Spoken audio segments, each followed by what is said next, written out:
정TV 시청자 여러분 안녕하십니까? YG경제연구소 차영주 소장입니다. 자, 오늘 주식시장을 조금 리뷰해 보도록 하겠습니다. 현재 지금 중동 문제가 주말 사이에 협상이 좀 결렬됐죠. 그러면서 국내 시장이 조금 크게 밀리지 않을까라고 다소 우려했던 것이 사실입니다. 그런데 이제 지금 장 끝나고 나서 중동 전쟁과 관련해서 이란과 미국이 협상이 다시 진행할 가능성이 있다라는 얘기가 조심스럽게 나오고 있는 상태입니다. 아직까지 확인된 건 아니고요. 우리가 이제 몇 가지 상황들을 좀 봐야 될 것 같습니다. 전체적으로 봤을 때 중동이 과연 뭐 지금 이란이라든지 이스라엘은 좀 논의를 친다 하더라도 미국이 지난번에도 말씀드렸던 것처럼 과연 벼랑 끝 전술로 인해서 협상을 하려고 하는 것이냐 아니면 정말 사생결단을 할 것인가라는 부분들을 놓고 보면 사생결단을 할 가능성은 그렇게 높지는 않죠.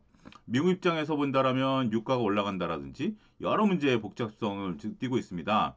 물론 트럼프 대통령의 말이 자꾸 바뀌고 있죠.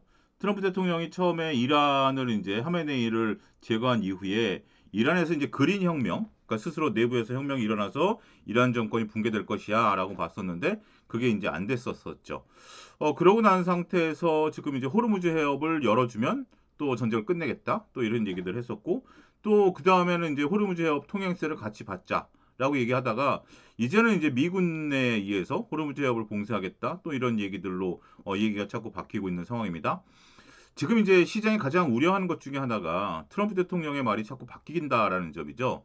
이 점을 지금 이제 상당히 우려하고 있는 바이긴 합니다만 그렇다 하더라도 점점 이제 중간 선거가 다가오고 있고 실질적으로 중간 선거는 11월 달이지만 여름이 지나고 나면 중간 선거 모드로 이제 들어갈 수밖에 없는 그런 상황이죠. 여기에 이제 미국은 여름 시즌이 기름을 많이 소비하는 소비 시즌입니다. 여기에 또 유가가 굉장히 좀 민감하게 반응할 수밖에 없는 부분들이 있기 때문에 지금 트럼프 대통령은 출구 전략을 좀 나설 수밖에 없는 그런 상황이죠.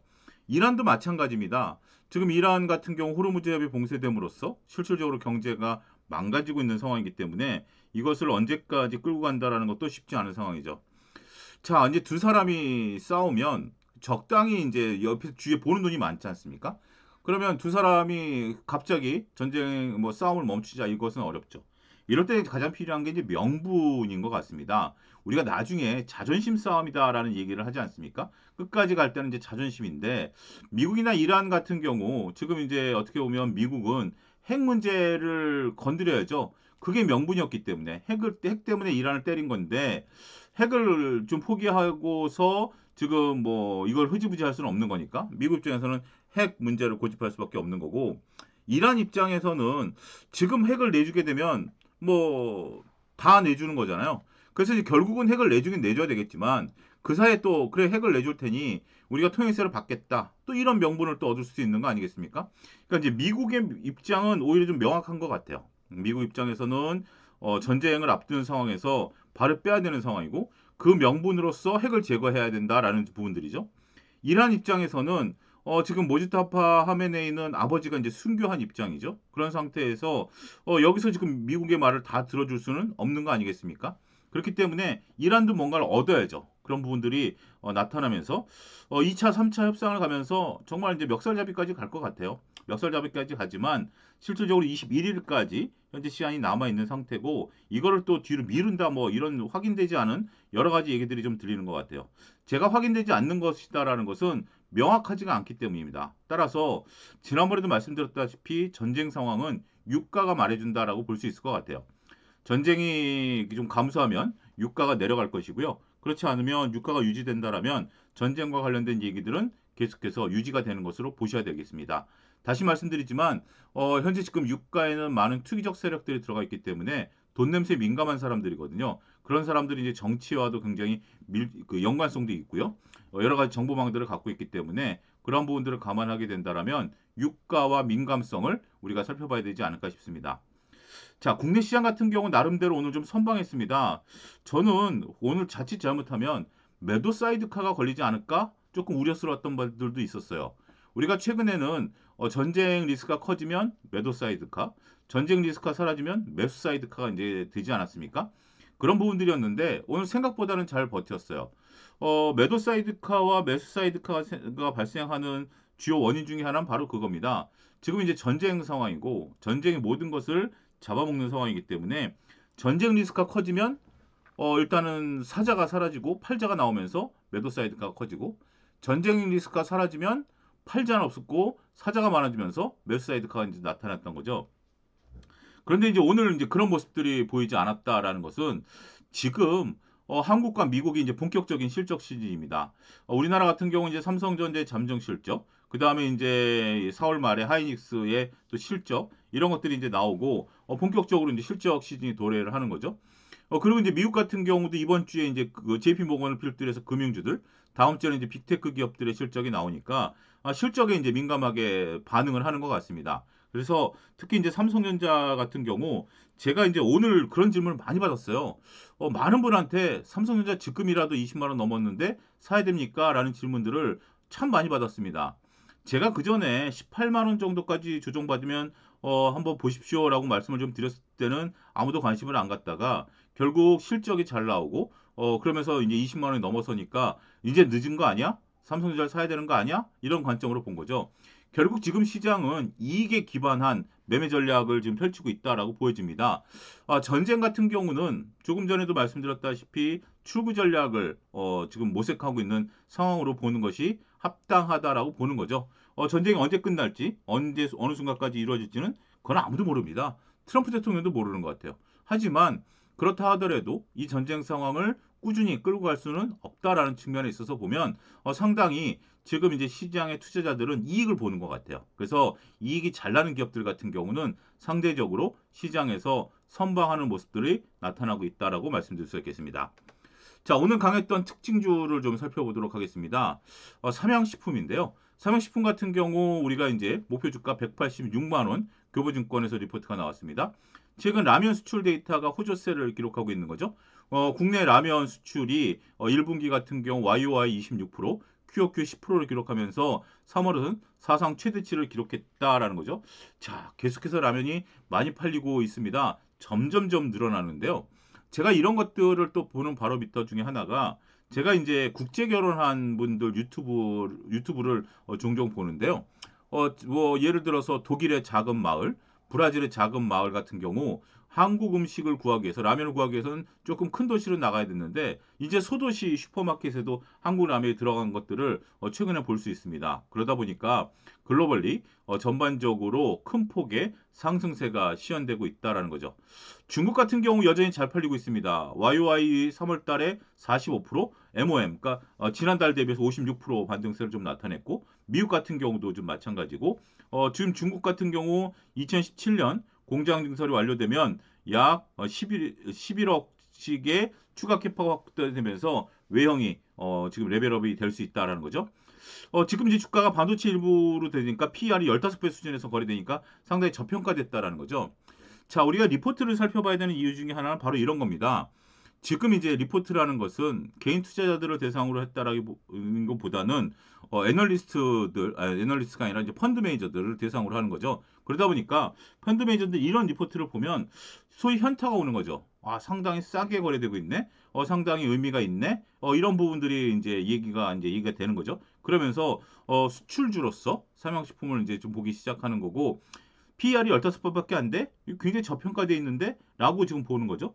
그런 부분들을 이제 보면서 상당히 삼양식품에 대한 아웃퍼폼이 나타났다라고 말씀드릴 수가 있겠습니다. 두 번째는 SK스퀘어입니다. SK스퀘어 같은 경우는 상당히 강했는데요. SK스퀘어는 SK하이닉스 중심의 이익 전망치가 가속되면서 실적 추정치가 상향이 지속되고 있다라는 겁니다.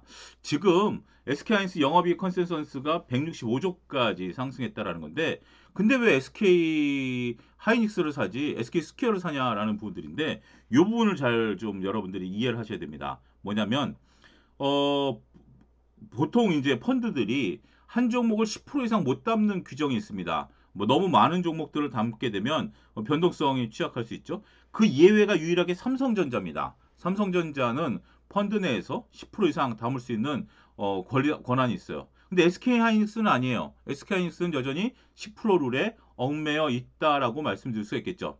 그러다 보니까 지금 이제 삼성전자라든지 SK 하이닉스를 많이 담아놔야 되는데 그래야 이제 시장을 따라가는 거 아니겠습니까? 시장을 따라간다라는 것은 우리가 지수 대비 이제 펀드 평가는 지수 대비 돈을 벌었냐 못 벌었냐로 평가하는 거 아니겠습니까? 절대 수익률을 추구한다라기보다는 상대 수익률을 추구하는 겁니다.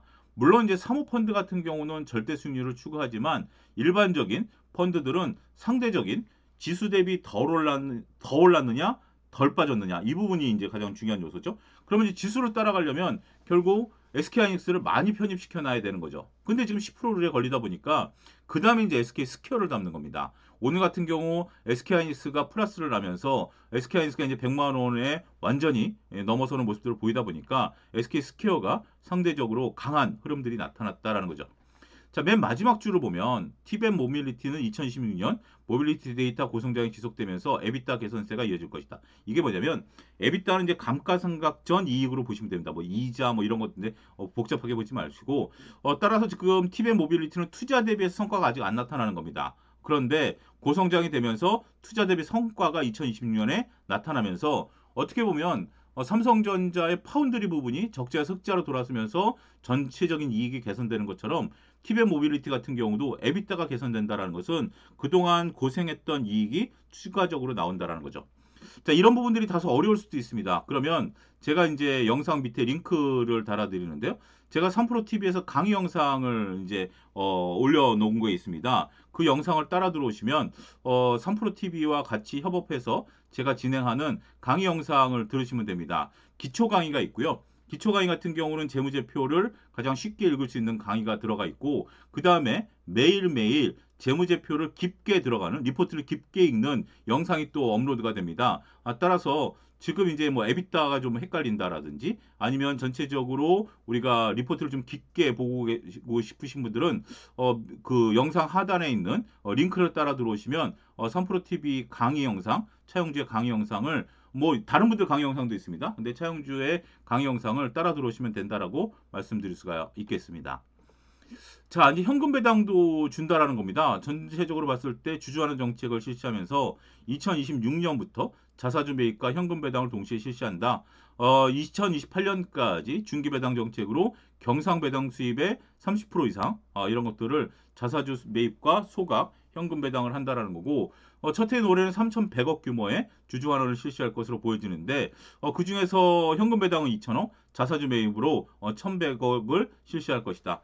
그러다 보니까 우리가 자본준비금 5.9조 원을 이익 잉여금으로 전입해서 주주환원 정책으로 이어질 것이다. 이 부분도 이제 재무제표 강의를 보시면 이해가 되는데 자본준비금 같은 경우는 우리가 전체적으로 봤을 때 주식을 발행할 때 되는 초과금입니다. 이거는 이제 우리가 이제 배당을 할 수 없는 건데 이익 잉여금으로 이제 전입시키면 배당이 가능하거든요. 그런 부분들을 여러분들이 제가 이제 그 3프로에서 강의 영상에서 리포트를 매일 읽을 때 이 부분도 체크해 드리니까 그렇게 따라 들어오셔서 보시면 된다라고 말씀드릴 수 있겠습니다. 시장이 이제 실적으로 좀 눈을 돌린 것 같아요. 그러니까 전체적으로 봤을 때 시장이 실적 베이스로 가니까 이럴 때일수록 우리가 이제 그 분석해 놓은 리포트들을 잘 보셔야 된다라고 말씀드릴 수 있겠습니다. 단순하게 전쟁에 따라서 전쟁 수혜주냐 피해주냐를 따라다니는 것이 아니라 전쟁 상황에서도 리포트들이 나오는 것들 그리고 실적을 얼마만큼 잘 분석하느냐에 따라서 수익률이 달라질 수 있다는 점 말씀드리면서 오늘 강의 마치고 영상이 마음에 드신다라면 좋아요, 구독, 알람 설정 부탁드리도록 하겠습니다. 자, 오늘 여기서 마치도록 하겠습니다. 감사합니다.